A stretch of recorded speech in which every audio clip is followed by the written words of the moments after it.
Olá pessoal, estamos de volta aí, nossa aula número 3. Hoje nós vamos falar de água. A água ela é encontrada nos estados sólido, líquido e gasoso.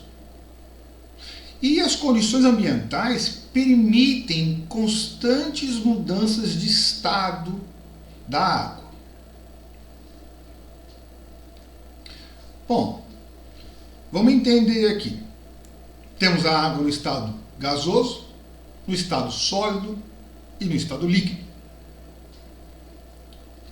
A água passa do estado líquido para o gasoso por meio de vaporização. Do gasoso para o líquido por meio de liquefação. Do gasoso para sólido por ressublimação. De sólido para gasoso, o processo é a sublimação. Do líquido para sólido é o congelamento. De sólido para líquido é o derretimento. O vapor de água na atmosfera, ele forma as nuvens, que podem retornar à superfície na forma de chuva, que é o estado líquido, ou na forma de granizo ou neve, que é o estado sólido. Muito bem, ao atingir a superfície de um solo, a água se infiltra, a água da chuva se infiltra, podendo ocorrer o escoamento, chamado de runoff. Então, parte da água se infiltra e parte da água pode escorrer, ocorrer o escoamento sobre a superfície do solo. Isso vai depender da intensidade da chuva, da declividade e das características físicas do solo. Quanto maior for o escoamento superficial, quanto maior for o runoff, maior serão as perdas do solo por erosão. Muito bem. A água que se infiltra no solo, ela fica armazenada nos poros. E parte dela fica disponível para as plantas. Quando o volume de água ultrapassa a capacidade de armazenamento do solo, o excedente ele é percolado para horizontes mais profundos. Isso vai contribuir para a recarga dos aquíferos subterrâneos. Tá bom? A água dentro do solo ela não fica estática. Ela tem movimento. E, em geral, nem todos os poros ficam preenchidos com água.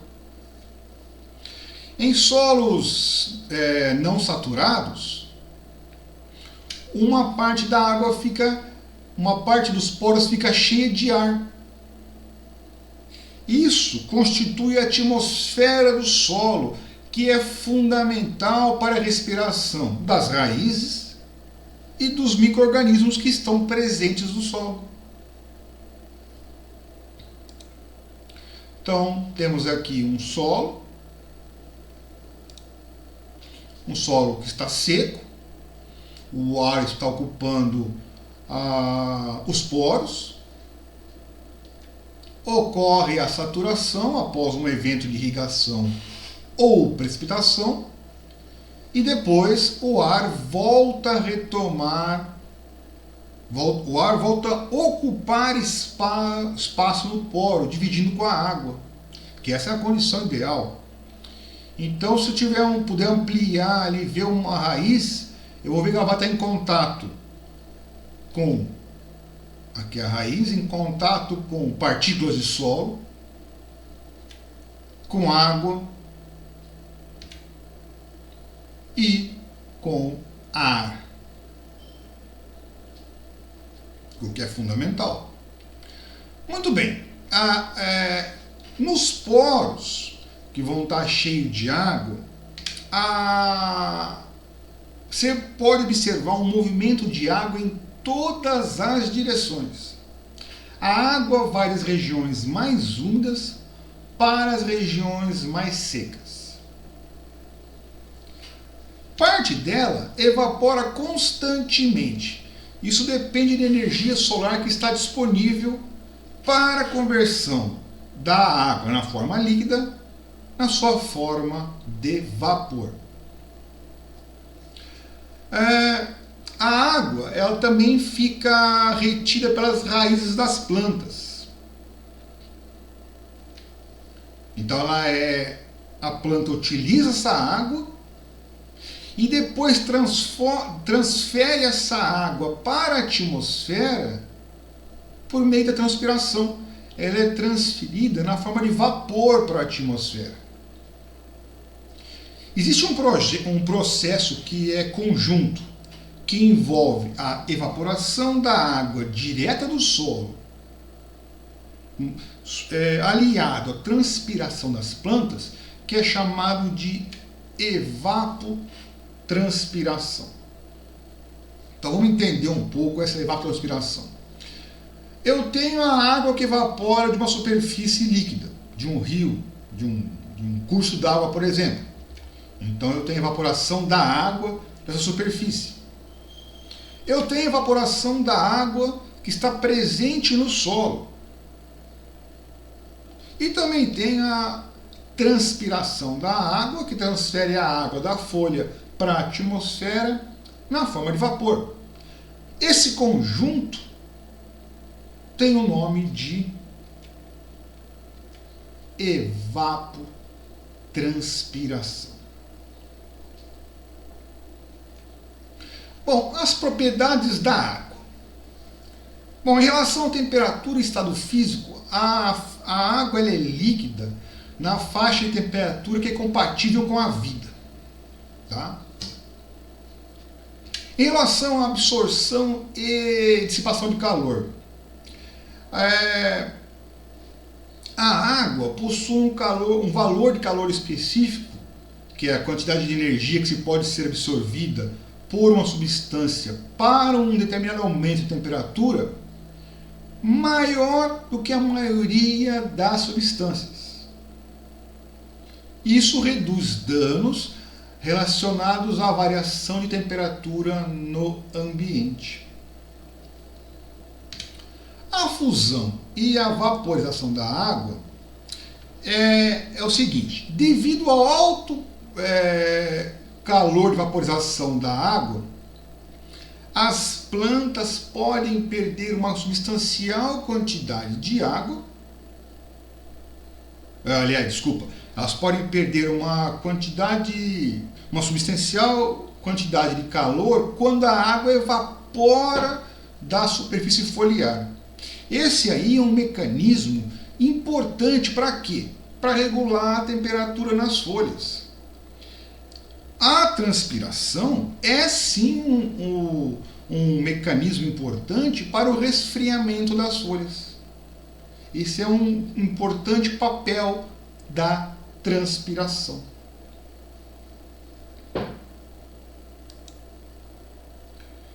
Vamos ver aqui a planta. Temos aqui uma planta, vamos aqui mostrar um detalhe da folha, tá? A folha vai ter uma epiderme superior, o mesófilo foliar e um epiderme inferior. A água é transferida para a atmosfera na forma de vapor, tá? E isso é possível por conta dos estômatos. A maior parte dos estômatos estão na parte inferior da folha, mas também existem estômatos na parte superior, na epiderme superior, tá? Então é dessa maneira que a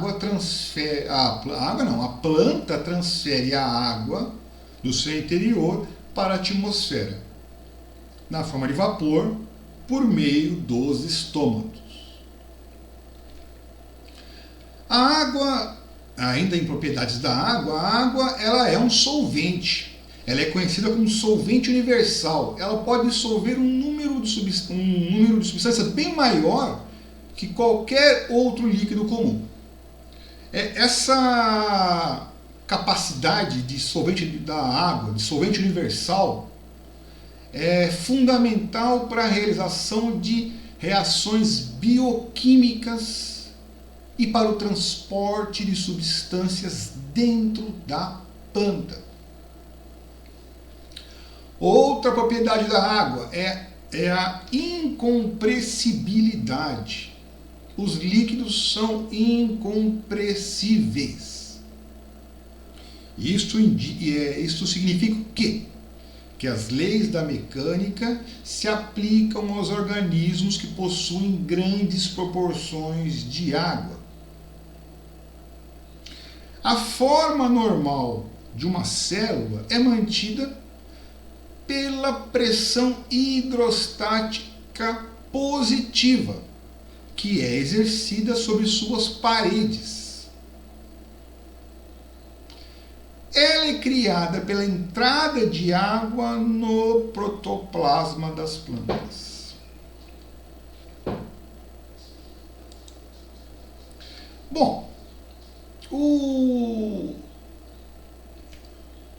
murchamento de plantas jovens em crescimento torna aparente, torna claro que as células se constituem de sistemas hidráulicos.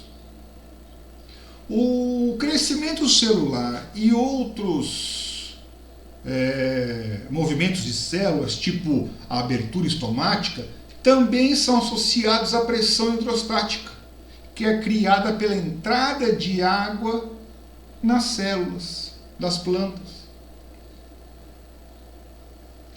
Outra propriedade da água: coesão e aderência. A forte atração mútua entre as moléculas de água, que é resultante das ligações do hidrogênio, é chamada de coesão.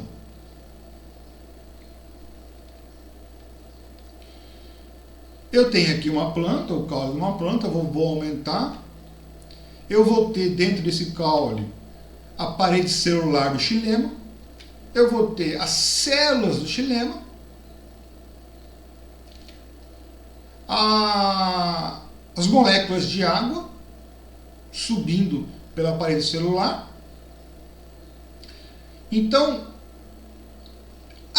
o baixo potencial de água nas raízes é quem ocasiona a entrada de água do solo, tá? Na planta. A coluna de água, então o baixo potencial de água nas raízes é a entrada de água no solo contra a tensão. A coluna de água no xilema é mantida por coesão das moléculas de água. As moléculas de água se ligam às paredes dos vasos do xilema por adesão. Então eu tenho aqui a coesão e a adesão trabalhando.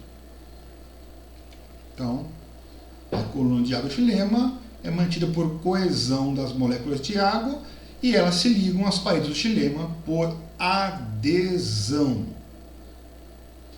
Muito bem. A estrutura molecular da água é simples. É uma substância química que são formada por 2 átomos de hidrogênio e 1 átomo de oxigênio. Cada átomo de hidrogênio se liga covalentemente ao átomo de oxigênio. A ligação covalente é uma ligação química que ela é caracterizada pelo compartilhamento de um ou mais pares de elétrons entre os átomos. Isso causa uma atração mútua entre eles. Isso mantém a molécula resultante unida. Então, mantém a molécula resultante unida. Então, temos aqui uma molécula de água. Ela é uma molécula polar. Ela possui zonas positivas e zonas negativas.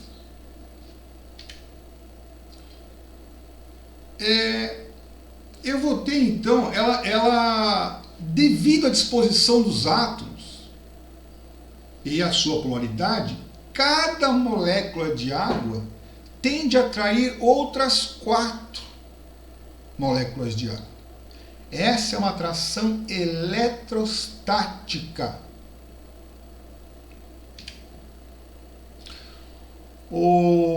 A molécula positiva de o átomo positivo de uma molécula é atraída pelo átomo negativo de outra molécula. Então o H+ atrai o O-.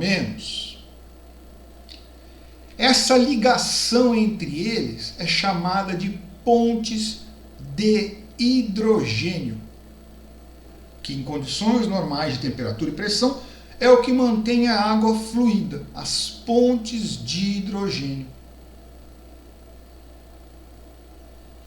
Então, cada molécula de água tende a atrair outras 4. Atração eletrostática. Muito bem. Ainda falando de estrutura molecular da água. A coesão é decorrente da atração das moléculas de água entre si pelas pontes de hidrogênio. Acabamos de ver isso.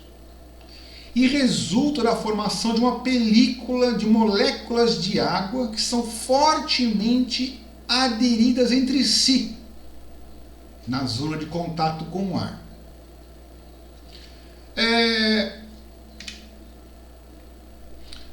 Para que um objeto consiga afundar na água, é necessário que ele rompa a superfície. Então essa alta coesão, essa alta tensão entre as moléculas torna a superfície da água um pouco mais resistente. Então para esse objeto afundar, ele tem que romper essa superfície.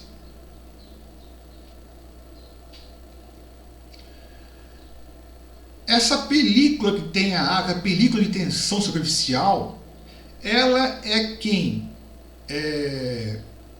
permite que as gotas de água se mantenham, com aquele formato de gota, sobre a superfície das plantas. Então essa tensão, essa película de tensão superficial é que mantém, como aqui na foto, as gotas sobre a superfície das folhas. Em relação à adesão, em função da polaridade, as moléculas de água tendem a se unir também a outras moléculas polares. Por isso que a água molha. Porém, a água não adere a moléculas apolares, tipo óleo, gordura, cera. Por isso que a água não consegue molhar superfície encerada ou oleosa, ou até engordurada. Ela forma gotículas sobre ela. Então, no primeiro caso, ocorre a adesão e a água efetivamente molha. Aqui a palma da mão está molhada. Num outro caso, em superfície encerada, que nem está essa daqui, não consegue ocorrer a adesão. Então a água não consegue molhar. Ela forma as gotículas. Bom, muito bem. Ainda em relação à estrutura molecular da água. A capilaridade. O que é capilaridade? É a subida de um líquido em um tubo fino, que tem a extremidade aberta. Isso é capilaridade. A água sobe por um tubo fino com extremidade aberta. Como isso é possível? Isso é resultado da adesão entre a água e o vidro, combinada com a coesão das moléculas de água entre si. Vamos ver aqui um exemplo. Temos um recipiente com um tubo de vidro fino. Esse recipiente pode ser um becker, por exemplo. Então, se eu ampliar, eu vou ver o seguinte. Quando estão dentro do tubo, desse tubo de vidro, as moléculas do líquido da água, no caso, conseguem se aderir às paredes internas do tubo por adesão e arrastam as demais moléculas por coesão. Então eu vou com isso originar o fenômeno da capilaridade. Adesão e coesão. Temos aqui o tubo de vidro. Se fosse possível enxergar as moléculas de água, tá? Elas se unem por coesão, as moléculas de água, e por adesão elas se aderem às moléculas de água com o vidro. Então a coesão entre as moléculas de água, entre si, mais a adesão das moléculas com o vidro, é chamado de capilaridade. Isso ocorre no solo, só que não tem o vidro, obviamente. Então tem as partículas de solo, o ar entre elas, tá? Então esse espaço entre as partículas de solo são estreitos, são pequenos, agem como se fosse o tubo de vidro. Então a água fica aderida por capilaridade, que é a adesão mais a coesão. Então, no solo, por ter esse comportamento semelhante ao tubo de vidro, pelos pequenos espaços que tem entre as partículas do solo, a água fica retida por capilaridade. Detalhe, temos aqui de novo o becker com água, com o tubo de vidro de novo, só que um tubo mais estreito. Então a água sobe nesse tubo mais estreito. No caso de um tubo mais largo, a água sobe menos. Então quanto menor o espaço, mais essa coluna de água vai subir. Tá? Num tubo mais largo, ela vai subir muito pouco. Isso também ocorre no solo. Solos com poros menores, solos mais argilosos, a água fica mais retida por capilaridade. Solos com poros maiores, ela não consegue reter tanto, tipo solos arenosos. Então é o mesmo princípio.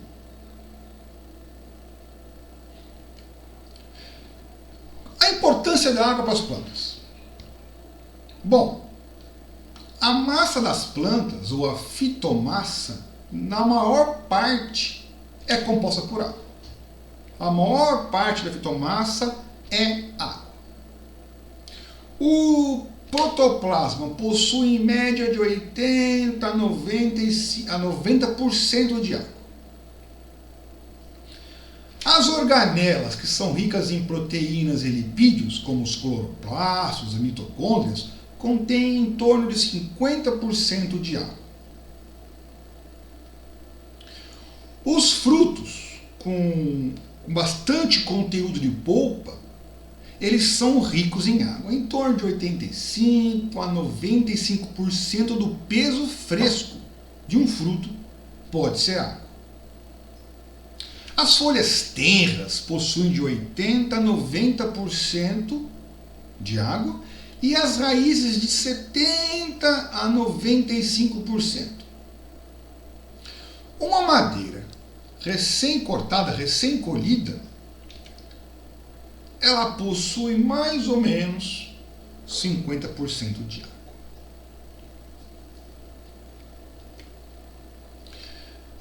Vamos dar aqui alguns exemplos de alimentos com alta porcentagem, ricos em água.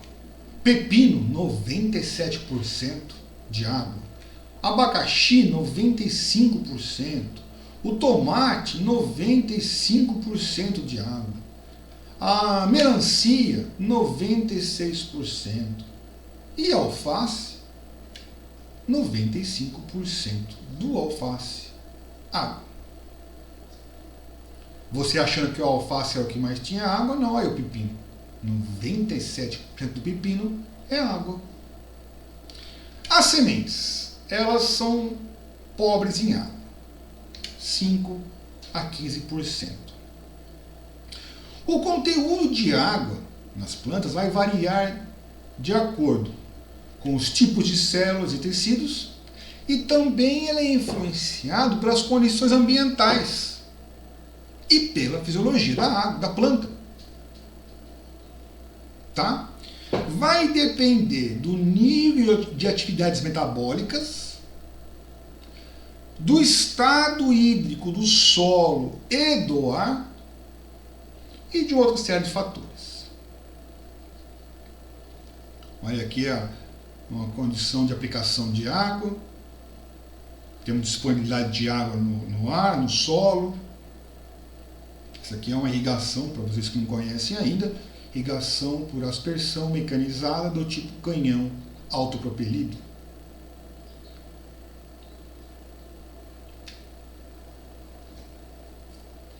Muito bem. Falando ainda de importância da água para as plantas. Quais são as funções da água nos vegetais? Ela age como solvente para nutrientes minerais e substâncias orgânicas. Ela contribui para a absorção e transporte de minerais das raízes para as folhas, via xilema, e para a translocação de substâncias orgânicas e minerais via floema. A água também forma um ambiente adequado onde ocorre a maioria das reações bioquímicas e ela participa em muitas delas como reagente, as hidrólises. E também a água é fonte de elétrons na fotossíntese. Muito bem. Ainda a importância da água para as plantas. Ela influencia a estrutura e, consequentemente, a função de macromoléculas, proteínas, ácidos nucleicos, polissacarídeos, etc. e das membranas. A água também é responsável pela manutenção da turgescência.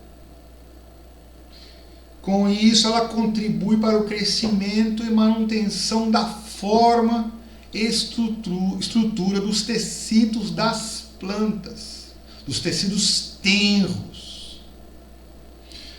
A água também tem a função de contribuir para que as plantas não sofram tanto com as flutuações de temperatura no ambiente. Aí, mais um exemplo. Irrigação, agora por aspersão convencional, fornecendo água para as plantas. Com a chuva é outra forma de aplicar a água, fonte de água para as plantas.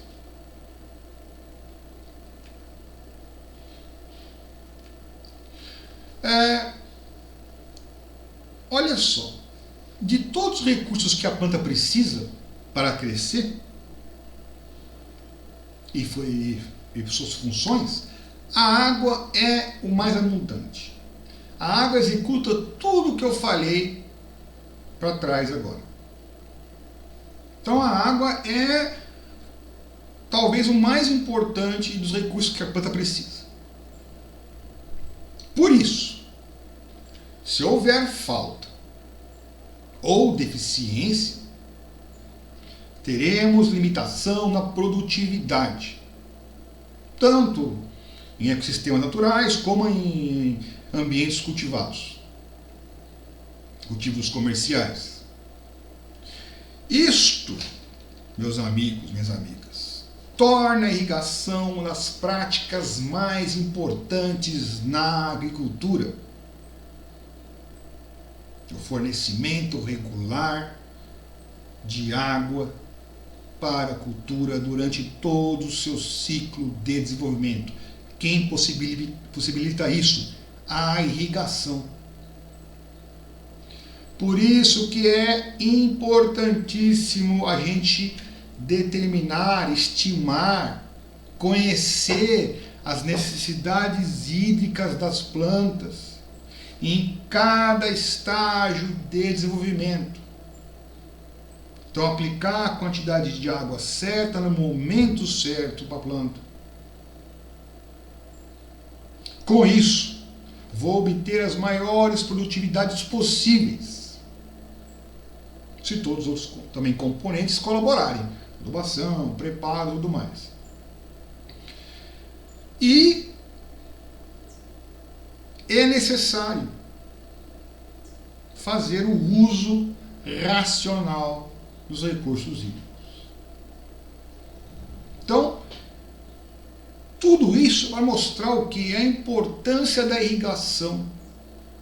Tudo que a água faz e promove nas culturas. De novo, a importância do manejo racional da irrigação. Nosso objetivo, aumentar a produtividade, o máximo potencial produtivo. Então eu tenho sistemas, métodos de irrigação que me permitem aplicar a água de maneira correta, no momento e na quantidade correta, para que eu tenha o maior potencial de produtividade.